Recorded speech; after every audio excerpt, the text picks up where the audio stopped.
Natural light remains the ideal light source across a wide variety of facilities. It delivers true colors and feelings of comfort and calm for building occupants. When the sun goes down, though, or in areas where natural light's not an option, previously these benefits were lost for those building occupants. As wellness is now even more a topic of conversation and importance for companies, they are turning to LEDs that can deliver clean, natural light to help improve the comfort of their occupants and guests and increase productivity. I'm Sally Lee with Ledvance, makers of Sylvania General Lighting Products, and I am here with Danny Maney, outside sales specialist with Lester Sales, to talk about better light for better living. Lester Sales works with distributors, contractors, and facility managers in the Midwest to provide the latest products to grow their business. Hi, Danny. Thanks for chatting with me. Thanks, Sally. Great to be here. And so there's been a lot of press and a lot of conversation about TruWave technology with Sylvania products. I'm a consumer. I'm looking at A19, just screw-in light bulbs. I'm looking at maybe T8 tubes. I'm even maybe looking at new fixtures for my office space. Right. Tell me why I should, look at the extra little bit of expense, maybe $1 or $2, right? How does that translate into, better light for my space? Tell me about that. Well, with LED lighting, we all buy it for efficiency. We know that it has really high LPW and saves a lot of money on the operating cost. And along with LED lighting from anyone, anywhere, comes this additional kind of pump, if you will, of blue light.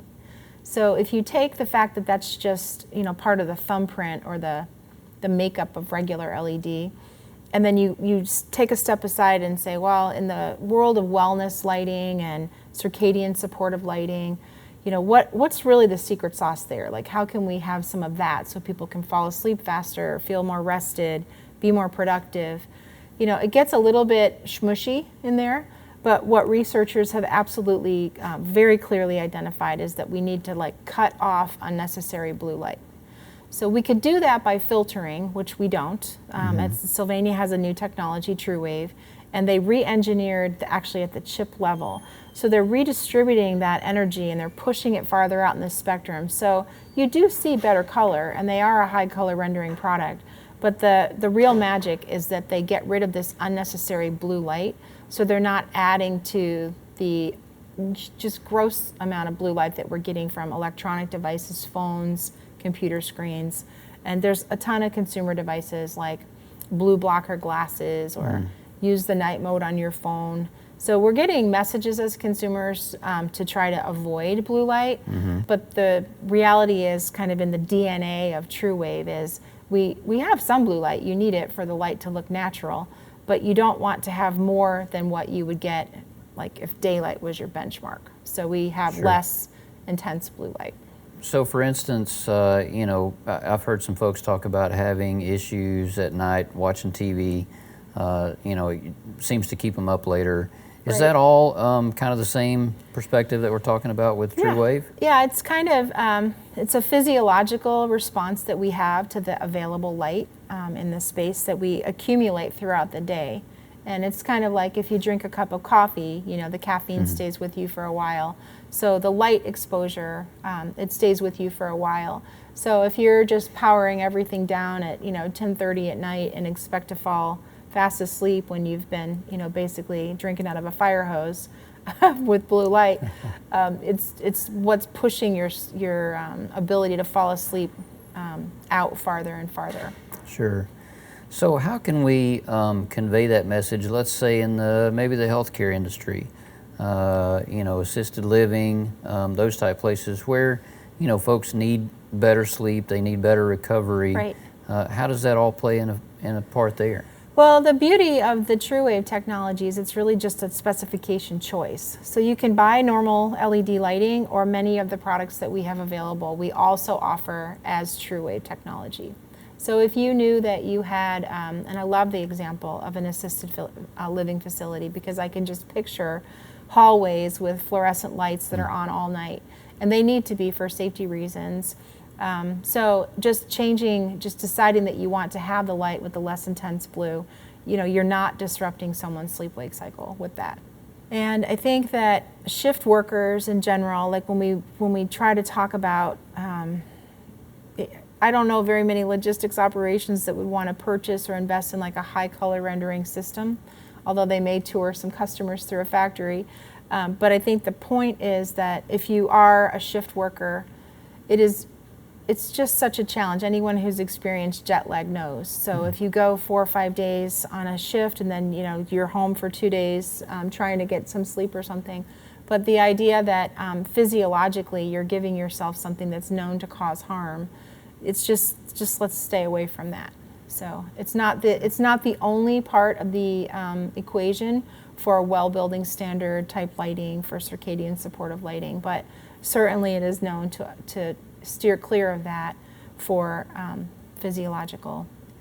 Sure, and I love the fact that you guys have accomplished that without losing efficiency. And most folks are they can't make that claim, right? But you guys have figured that out and are doing it pretty well. Right. So the lumens per watt is like the holy grail for LED, and then some things like glare control from the luminaire, of course. But it's really cool that by kind of redirecting the energy out of that blue pump and out into the broader spectrum, we get the best of both worlds. We get the better color, we get the less intense blue light, and we get the highest efficacy that you could achieve. So it's not going to impact the payback. You're not going to pay more in energy over time in order to have the wellness benefit available. Sure. So yeah, like you said, it's kind of like the best of both worlds. You get your energy savings, and you get your lower blue light that's affecting your circadian rhythm. Yeah, and we have a lot of people that are becoming familiar with this sort of general topic, but it does feel like a lot to take on because you can't control everything in the environment. Right. But so if you just take a look at the technology for like what does it do immediately, Yep. like forget about sleep-wake stuff, just kind of know that that's in the background working to your benefit. But just this idea that it's blue light that scatters, that's why the sky is blue. So getting rid of that kind of peak of blue light when I'm simply sitting down to read something, whether it's the newspaper or I'm working on something at my desk at work, the light is incident and then it reflects, but like that blue light's not there to scatter. So everything I'm looking at just has a more of a, visual clarity is probably the best way to describe Sure. that, just apples to apples. So less strain on your eyes Less eye overall, strain, right? absolutely. Do you think that correlates to an improvement or a possible continuation of good vision? So in other words, it doesn't affect your vision negatively? Absolutely, yeah. And I recently got some new glasses, and they wanted to make sure that I had the blue blocking because of the health of my eye. But really, it's just at the lamp level, at the technology level for TruWave, it's just about comfort. So there's less glare, there's less scatter, there's definitely a richer, broader color that's apparent. Things look more natural. And electronically, I think they got really smart because there's a lot of concern about flicker in the marketplace, Sure. whether it's in your dining room when you're dimming your chandelier and it doesn't go well, or whether you're just dimming in an office environment for individualizing the light levels. The way the products dim, they dim very smoothly and they don't experience flicker while they're dimming. So that's a lift to any application, especially sitting in a restaurant. You're just about to get your meal and then someone decides to dim the lights and it's like, oh, mood lighting has happened.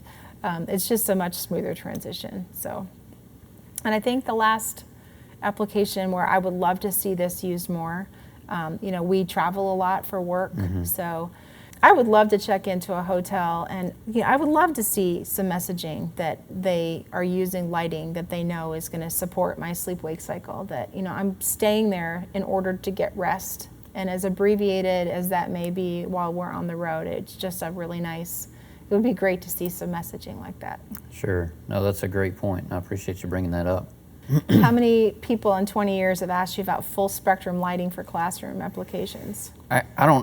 I've never heard the terminology full spectrum, but there is a lot of study and research that talks about the effects of color and how it affects students with testing. And you know, if they're studying or reading or whatever, doing different tasks? Well, I think that the messaging for classrooms, and you do have tubes, would be that, you know, it's all that visual clarity, it's staying focused on the work, it's knowing that the learning environment is just, has been attended to. Even when you can't get a brand new LED fixture, you know, it's Right. available to you through lamps.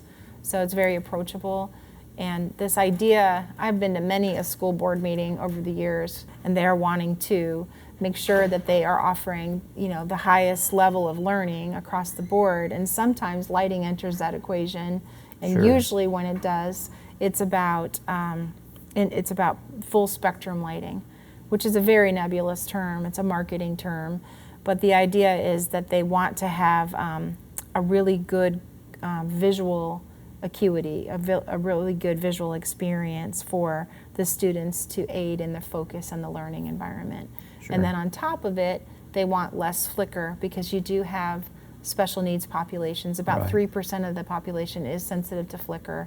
And for a student who is, maybe they experience ADHD, you know, getting rid of any distraction is just the priority. So it's really just the cleanest light that we would be able to provide for a classroom application. Great point. I hope this has provided you with valuable information about how better light can lead to better living. Thanks for watching, and have a nice day.